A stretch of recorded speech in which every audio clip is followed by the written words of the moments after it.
Hello viewers, welcome back to the channel. Now in today's video we are discussing whether lightweight wheels like these, which have just arrived for testing, are still worth buying in 2024. I've got some other cool stuff to show you as well. We'll look at the pros and cons of buying a brand new versus second-hand used road bike if you have a budget of about £2,000 to spend. But let's start by looking at the big leak in the last few days of a new SRAM Red AXS group set. So it's been about 4 or 5 years since the current Red group set launched, and we have seen a few pictures of pro riders using what appears to be a new group set in the last few weeks. But this leak, whether it's planned or unplanned, gives us the best indication of what SRAM is cooking up with its new group set, and gives us a few answers to some questions, but definitely leaves a few things uncertain around the direction and the plans for this new group set. So what the photos show us is that it's still a 12-speed group set, so not making the leap to 13 like Campag did with Ekka, which is no great surprise. I think 12-speed is going to be around for the next few generations of top-level group sets, I predict. So it's still 12-speed, and we'll probably have a similar set of ratios. I think the 10-tooth will remain, but we might get some revisions or some new offerings in the gear ratios. It's still wireless, still using the same battery technology, and there's no real reason for them to change that aspect of the group set either. But what the photos show is a clear focus on weight, and I think this group set will be a revision rather than any evolution in terms of technology. And a focus on weight will be no bad thing at all, because with electronics and batteries and disc brakes, group sets have got heavy in the last few generations. And currently SRAM Red is about 2.5 kilos or thereabouts, depending on the configuration and gear ratio you go for. So if they can get it closer to 2 kilos where group sets used to be in the olden days of mechanical shifting and rim brakes, that would be amazing to see. And we see from the photos how the rear mech and the brake calipers have loads of material removed, and they really look quite minimalist compared to the current offering. So clearly tried to remove weight, make it as light as possible whilst retaining the strength and stiffness in key areas.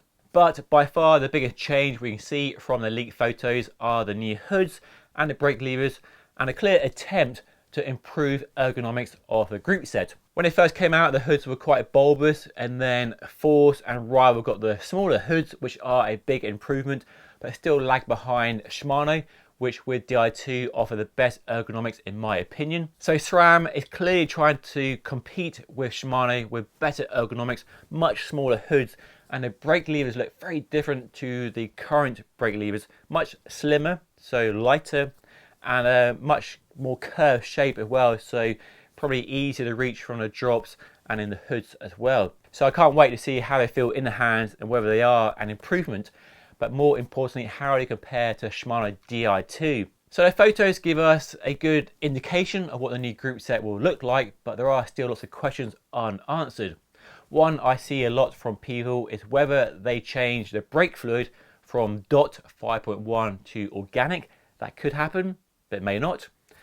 There's no indication of whether there'll be bigger one-by offerings, because they've been pushing one-by with AXS for the last few years, and we saw Jumbo-Visma last year using one-by at lots of races in the Tour de France and so on. I think we might see them drop the current power meter integrated into the cranks in a way you can't separate the two, which they did to offer the best improvement in terms of stiffness and weight and shifting, but the backlash for the environmental aspect was quite bad. So I expect them to drop that and give away a bit of marginal performance for the ability to swap the chainrings out when and if they wear out, or if you want to change the size of the chainrings on your power meter crankset. The other big unanswered question is whether they go down a transmission route, which they've done with their mountain bike group set, and offer a direct mount rear derailleur. From the photos here, it doesn't look like it, so I expect this current or next generation Red to stick with a regular rear mech. They may offer transmission options, but I think we're probably still a generation away from road bikes and road bike group sets going down that direct mount route, and there are patents from Shimano showing they're interested in the same idea. So for now, I think it's a regular rear mech, but we might see more transmission in the future. Definitely one to watch this space on.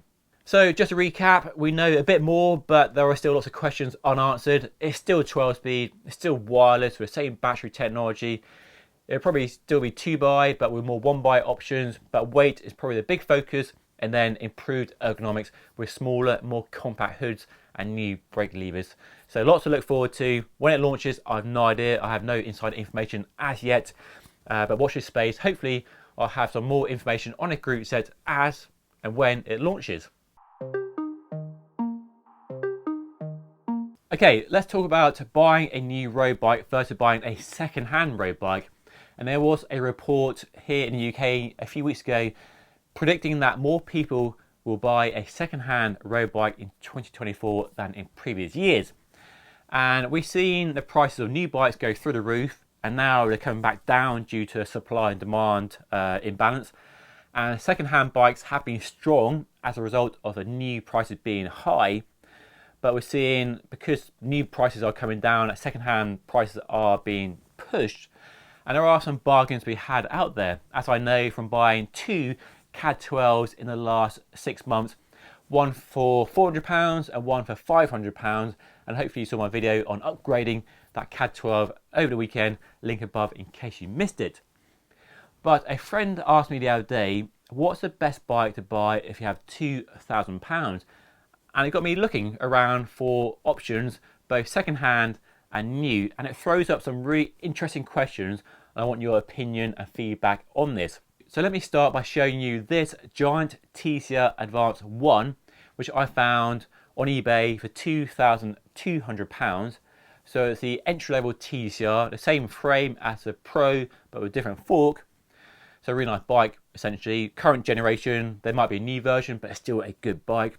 It has a Shimano Ultegra 11-speed mechanical shifting hydraulic disc brake group set, and this bike has upgraded Hunt wheels, carbon wheels on a bike, and it looks really smart, it looks really clean. But how does that compare to a new bike? So out of interest, I went to the Giant website and I found the current version of this TCR Advance 1 on offer down from £3,000 down to £2,099, so cheaper than a second-hand bike. So same frame, the same group set, the only difference are the wheels.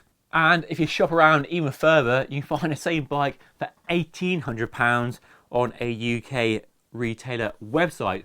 So a £3,000 bike down to £1,800, brand new, ready to ride, looks really smart, versus £2,000 to £2,200 for a second-hand version of the same bike, but with better wheels on that bike. Well, I say better, not everybody's a fan of Hunt, but they are better wheels in terms of the weight and aero and full carbon. So which is a better buy? The second-hand bike with the unknown mileage and service history, but with better wheels, or the brand new bike that hasn't been used at all, comes with a warranty, but has some heavy wheels on it? Which will you buy? Which is a smart choice? I'd love to hear your thoughts by leaving a comment down below. I can't decide. I always like buying brand new because you get that peace of mind that it's brand new, hasn't been used, smashed or ragged, and comes with a warranty. Or buy a second-hand bike which has the better wheels on it and haggle them down to £2,000 and just take the risk that hopefully it hasn't been smashed, crashed, and the cranks and the chain and the cassette and stuff aren't worn out. So risky, but bigger rewards possibly, or a safer buy in new. Let me know your thoughts by leaving a comment down below. I can't decide, so I need your help here. Right, some new products have arrived for testing that I want to start showing you a bit behind the scenes, access to stuff I'm working on. First up, the question is, are lightweight wheels like these still worth buying in 2024? These are a brand new Campag Hyperon wheels. So the Hyperon is a classic name from the Italian company which they brought back last year with the Ultra, the flagship version of these, with a weight of 1,240 grams. These though are 100 grams heavier, mainly due to a different hub, so aluminium hub shells rather than carbon fibre, and a few other differences, but the rims are the same, which are a shallow rim. As you can see, they measure 37mm deep, 27 externally, and 21 on the inside, and they have a hooked bead, so you run clincher tyres or tubeless, whichever you prefer. Those Hyperon Ultras last year have a retail price of £3,200. These meanwhile are £2,300, but just 100 grams heavier. And they are a really nice looking set of wheels. I love the glossy carbon finish. You can see the carbon weave underneath the finish there. They look really snazzy. So I'm going to put some tyres on, put them on a bike, and see whether I can go up the climbs a bit faster than I normally do. I'll do a deeper dive into the benefits of lightweight wheels over aero wheels in a future video. But I want to get your thoughts on whether lightweight wheels still have any value for you as a cyclist in 2024. Next up, we have a new helmet from Laser, a very popular helmet company. This is a brand new Z1 or Z1. The Z1 has been around for quite a few years now, and this is a new version, and it looks very similar to their current offering, but has a few changes, namely on the inside. So what they've done to try and improve safety and weight and ventilation is they dropped the MIPS, the rotational safety device, on the inside, and developed their own construction, which essentially has crumple zones inside the EPS foam, which is something I've never seen before.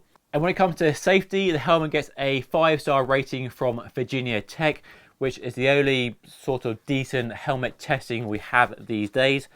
So 5-star safety rating, so that's a good thing to know. A lot of people will buy a helmet based on that Virginia Tech now.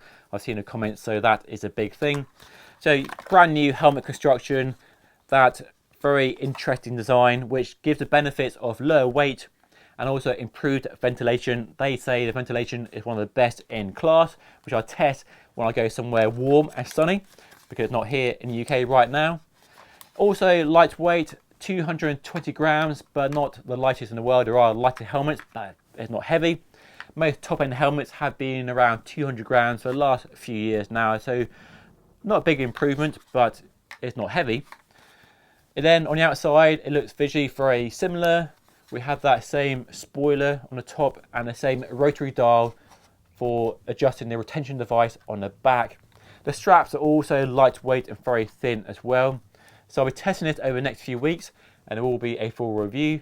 So let me know what you think of that helmet. Is it a helmet on your short list? What do you think? Let me know down below. Right, next up, I have a new saddle for testing. So over the last few years, I've been a real fan of 3D printed saddles, like this one from Physique, but they are jolly expensive. £300, £400 with carbon rails, a lot of money. So Els, the Chinese frame manufacturer, I reviewed their bike last year, had their own saddle. Looks very similar, but a lot cheaper. This one right now is retailing for just over £130, which, yes, I know is still a lot of money, but a lot less than the £300 or so that a Physique will cost you. And it is a smart looking saddle. Full carbon fiber construction underneath, carbon rail to save weight, and a 3D printing top with a channel in the middle. It's a very soft, very squidgy saddle. So that is going on my CAD 12 for the next few weeks, and I'll see how we get on and how it compares to a Physique and Specialized. And finally, can we expect to see a brand new Pinarello Dogma F launch this year? This is the company's flagship race bike as used by the Ineos Grenadier team, and the current model was launched in 2021, so not that old, but 3 years is the usual model cycle for a top-end race bike. And given how things are moving in the kind of top space for race bikes like the Tarmac and the Super 6 Evo, I think we can expect to see a new Dogma. And there are a few things I would expect to see to make it the race bike it needs to be to give Ineos Grenadier every advantage they need, and they do need some right now, and to compete with our race bikes in this space. So the current Dogma F wasn't a big update over the previous F12.